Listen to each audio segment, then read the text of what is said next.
ஒரு அழகான பச்சை வெளிவெளியில் 4 மாடுகள் வாழ்ந்து கொண்டிருந்தன. ஒவ்வொரு மாடும் ஒவ்வொரு நிறத்தில்.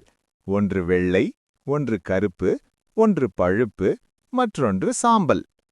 ஆனா அவங்களுக்குள் ஒரு பெரிய பிரச்சனை இருந்தது. சின்ன சின்ன விஷயத்திற்கே தினமும் சண்டை. யார் நல்ல புல் சாப்பிடுறது, யார் முதலில் ஓடணும், எல்லாத்துக்குமே வாதம். ஒரு நாள் அந்த சண்டை ரொம்ப அதிகமாய் போய் நாம் இப்போ இருந்து தனித்தனியா தான் இருப்போம்னு முடிவு பண்ணிட்டாங்க. அந்த காட்டில் இருந்த ஒரு பசிக்கும் சிங்கம் இதை கவனிச்சது. இப்போதான் சரியான சந்தர்ப்பம்னு நினைச்சது.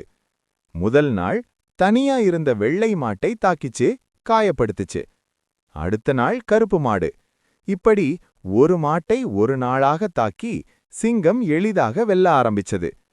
மீதமிருந்த மாடுகள் பயந்து போயிட்டாங்க. அப்போதான் அவங்களுக்கு உண்மை புரிந்தது.